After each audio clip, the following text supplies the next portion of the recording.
할렐루야. 시편 48편 말씀 함께 나누겠습니다. 시편 48편은 시온 성에 대한, 그러니까 다시 말하면 예루살렘 성전에 대한 찬송이십니다. 성전을 찬송하는 것은 아니고 그 성전에 하나님 계심을, 하나님께서 그 가운데 역사하고 계심을 찬송하는 것입니다.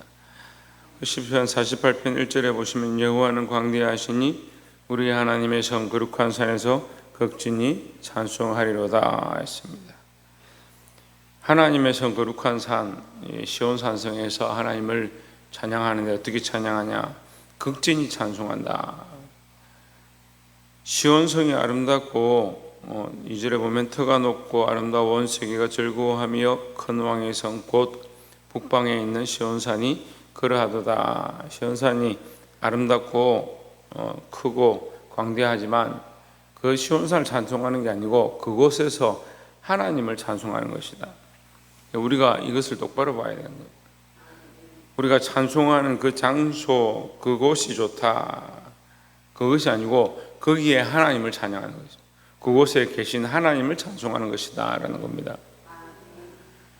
이제 우리가 그러한 경험들을 하는데 수련회나 또한 집회 가운데 어느 처소에 가서 기도하면 거기 은혜가 되어지고 그런 역사가 있구나.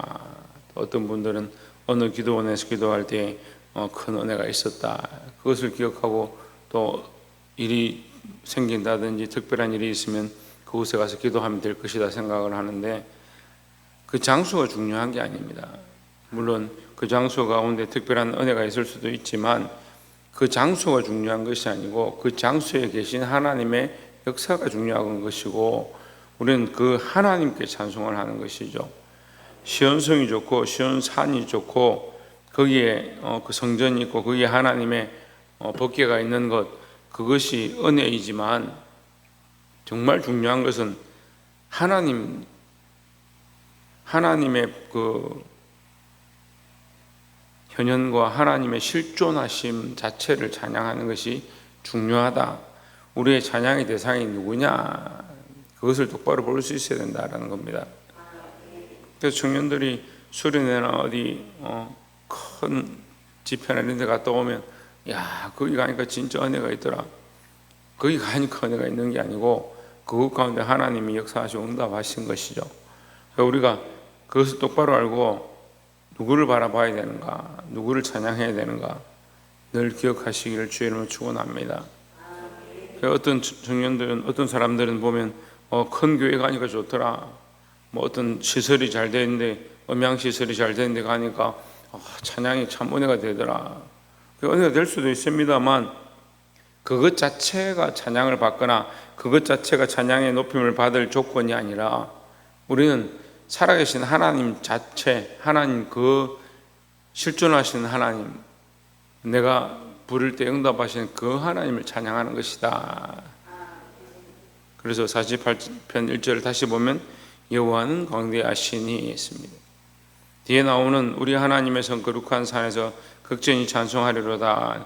극진히 찬송하는 것은 시온산이나 하나님의 성이나 거룩한 산이 아니고 주어가 여호와는 광대하시니 했습니다.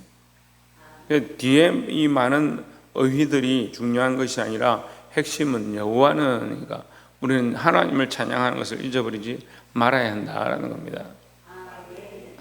여러분, 겉으로 보이는 많은 것들을 바라보지 말고 하나님을 찬송하되 극진히 찬송하시기를 주의 이름으로 축원합니다. 두 번째로 6절에 보시면 거기서 떨림이 죄를 잡으니 고통이 해산하는 여인 같도다. 7절에 주께서 동풍으로 다시스의 배를 깨뜨리시도다 했습니다. 자, 바람으로 다시스의 배가 깨어지고 그들이 고통을 느끼게 되는 수많은 일들이 생긴다. 다시 말하면 하나님 앞에 인생은 연약하고 아무것도 아니다라는 겁니다. 우리가 연약하고 아무것도 아니니까 그 하나님을 의지하고 하나님을 바라보아야 한다라는 거죠. 근데 우리는 자꾸 연약해서 더더욱 뭘 봅니까? 인생을 바라보고 물질들을 바라보고 사람들을 바라보고, 특별히 우리 인간의 가장 연약한 모습이 뭐냐? 비교하는 겁니다. 서로를 비교하는 겁니다. 그래서 왜 저 사람은 복을 주시고 나는 복이 없습니까? 욥기서를 보면서 우리가 그만큼 들었는데도, 그만큼 봤는데도 사실은 우리는 욥과 같은 고난을 당하지도 않으면서 조금만 어려우면 왜 나에게 이런 어려움을 주십니까? 이렇게 원망하기 쉽습니다. 그 세상에 이 권세나 다시스의 배처럼 세상에 무역하고 잘 사는 사람들, 그런 사람들 우리가 바라볼 필요가 없다. 그래서 인생의 모양들은 연약하다. 주께서 동풍으로 다시스의 배를 깨뜨리시도다 하는 것처럼 인생의 모양은 언제든지 깨어질 수 있고 망할 수 있는 것이다 생각을 하고, 사람들을 부러워하거나 인생의 모양들을 쫓아가지 않기를 소망합니다. 그래서 하나님의 권세가 크고 하나님께 참된 복이 있음을 알고 하나님 앞에 맡기시는 저와 여러분 되기를 주 이름으로 축원합니다. 마지막 세 번째로 10절에 하나님이여 주의 이름과 같이 찬송도 땅끝까지 미쳤으며 주의 오른손에는 정의가 충만하였나이다 했습니다. 하나님의 이름은 정의가 가득하고 하나님의 이름은 찬송받기에 합당하다. 그래서 땅끝까지 어느 곳에 가도 하나님의 이름은 변치 않고 찬송받기에 합당하다 이 말이죠. 찬송도 땅끝까지 미쳤나이다 이 말은 여기서도 하나님을 찬송하고 땅끝에 가서도 하나님은 찬양받기 합당하시다 이 말이에요. 거기 가니까 거기는 하나님하고 뭐가 안 맞아서 사람들이 하나님을 저주하고 욕하고 비방하더라 그런 뜻이 아니고, 그건 사람들의 입장이고, 하나님은 거기서도 역사하시고 여기서도 역사하시고 온 세상에 공평하게 은혜를 베풀어 주신다는 거죠. 그러니까 어디에 있거나 하나님은 찬양 받으시기에 합당하다. 11절에 주의 판단을 인하여 시온산은 기뻐하고 유다의 딸들은 즐거워할지어다 했습니다. 그 11절에서 주의 판단에 대해서 얘기하는데, 주의 판단이란 말은 다른 말로 하면 주의 심판은 이 말이에요. 심판할 때 이 심판의 판자와 이 판단할 때 판자가 연결되는 겁니다. 그래 판사들이 뭘 결정하느냐? 참 옳은 판사들은 참 잘했다, 잘 결정했다 이런 얘기들을 하죠. 하나님의 판단은 절대 틀리지 않다는 거예요. 인생의 판단은, 인생이 하는 판사들은 틀릴 수 있습니다. 하지만 하나님의 판단은 절대 틀리지 않다. 그래서 하나님은 찬양받으시기에 합당하다라는 겁니다. 근데 왜 이 얘기를 하냐면, 인생은 다시스로 가는 배와 같다. 무역하고 장사하고 영화롭고 아름다운 것들을 판매하면서 잘 먹고 잘 살고 기름진 것을 배불리 먹을 때는 잘 된다, 형통한다, 하나님 찬양하라 이렇게 할 수 있지만, 조금 어렵고 고난이 닥치면 하나님에 대한 찬양을 잊어버리는 거죠. 그럼 우리가 얼마나 하나님을 찬양하는가, 얼마나 우리의 입술로 하나님을 예배하고 하나님을 경배하고 하루 동안에도 하나님을 인정하고 살고 있는가, 자기가 점검해 봐야 되는 겁니다. 기도하라 해도 기도를 잘 안 하죠. 말씀을 제가 수요일도 말씀드렸지만, 말로는 요한계시록 말씀이 어렵습니다. 목사님 그 말씀 어떻게 다 이해하겠습니까? 그걸 제가 다 풀어서 주는데 간단한 문제도 이해를 못하고 똑같이 땅으로 쫓겨났다 이렇게 하면 어디 있다가 쫓겨났느냐, 그럼 몇 번을 물었는데 대답을 못하는 거예요. 그렇게 하면 잘 모르겠으면 어떻게 하라고 그랬어요? 다시 들어보면 된다고. 몇 번을 들어보라 하는데 아무도 안 들어봅니다. 제가 보면 알아요. 이게 누가 몇 번을 조회했는지 이게 나오는데, 이 계시록 말씀이 어려울 때는 오히려 조회수가 더 없어요. 2명, 3명이에요. 어떤 때는 1명도 없어요. 그러면서 아이고 목사님 말씀 순종해야 되죠. 목사님 말씀이 참 맞습니다. 말씀을 들어보라니까. 제가 원하는 것, 물론 제가 원하는 것이라면 좀 이상하지만, 제가 원하는 게 저한테 무슨 옷 사주고 뭐 밥 사주고 뭐 잘 챙겨주고 그런 걸 원하는 게 아니에요. 저는 그런 것 때문에 섭섭하다, 여러분 그런 것 때문에 속상하다 그런 말 한 적이 한 번도 없어요. 왜 말씀을 안 듣냐, 말씀을 안 듣냐. 왜 말씀을 보지 않느냐. 왜 묵상하지 않느냐? 왜 기도하지 않느냐? 아이고 목사님 내가 돈이 없어가 힘이 없어가지고 뭘 하겠습니까? 아 그래 기도하라니까요. 아니 할 수 있는 걸 안 하고 있으면서 하라고 하는 걸 안 하면서 왜 자꾸 인간적인 계산들을 갖다 붙이는지 모르겠어요. 하나님의 판단은 정확하다는.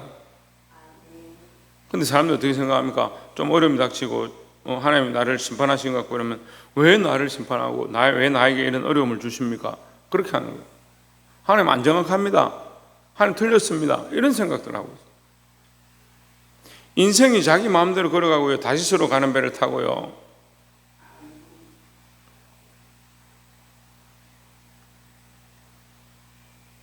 왜 다시스로 가는 배를 타느냐? 하나님의 명령이 있고 어디로 가야 될지를 아는데 왜 다시스로 가느냐? 잘못된 판단을 하고 세상을 쫓아가면서 하나님께서 왜 나에게 어려움을 주느냐? 동풍으로 그 배를 깨뜨리면 왜 나를 이렇게 어렵게 하시느냐? 그런 생각을 하는 겁니다. 요나하고 똑같은 사람들이에요. 회개해야 될 건데 회개하지 않습니다. 돌이키지 않습니다. 온전히 돌이키지 않으니까 아직도 하나님을 향한 온전한 찬양이 안 되지고 시온성과 뭐 성전과 그건 크다고 생각하죠. 사람들이 잘 되지고 복 받는 거 그건 중요하다 생각하죠. 하지만 하나님의 판단이 정확하다. 내가 그 판단 앞에 온전히 엎드리고 그것에 100% 순종해야겠다. 그런 생각이 잘 안 하는 거예요. 11절에 주의 판단을 인하여 시온산은 기뻐하고 유다의 딸들은 즐거워할지어다. 참 하나님의 자녀라면 하나님의 역사와 그 판단을 인정하고 순종하게 돼 있다라는 거죠.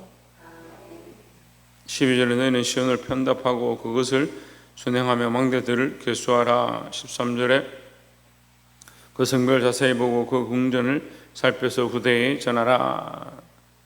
다시 말하면 이 되어진 모든 것들이 너희가 후대에게 전하라. 누가 하셨느냐? 하나님이 행하신 것이고 그곳에 하나님의 역사가 충만하다라는 겁니다. 그럼 우리가 우리를 보고 우리 자녀를 보고 교회를 보고 하나님 하신 역사를 보아야 됩니다. 그럼 하나님의 역사를 보면 하나님 앞에 기도할 수밖에 없죠.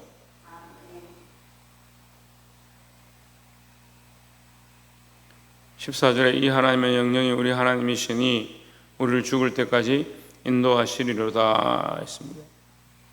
말씀을 맺겠습니다. 하나님 영원하시다는, 하나님 영원하시다는 이 말은 여기 나오는 영원함은 무슨 말입니까? 변치 않는다. 하나님의 판단은 정확하고 그 하나님은 변치 않으신다라는 겁니다. 그 하나님 변치 않으시면 우리는 어떻게 됩니까? 그 하나님께 맞추고 우리도 변하지 않도록, 변질되지 않도록 힘써야 되는 겁니다. 어제도 밤늦게 제가 어떤 목사님하고 통화를 했는데, 통화를 하면서 그런 생각이 들어서 제가 칭찬했습니다. 목사님 참 보니까 제가 20년 30년 제가 알고 지냈는데 참 변하지 않는군요. 참 좋습니다. 처음 가졌던 그 마음, 그 믿음, 하나님을 향한 열정, 그 참 변치 않는군요. 참 좋습니다. 저도 그 모습을 본받아서 변치 않도록, 하나님을 향한 그 사랑과 그 열정이 변하지 않도록 힘쓰겠습니다. 그 목사님 참 걱정하는 게 뭐냐, 주변의 사람들 보니까 참 많이 변한다. 어떻게 그렇게 변하는가?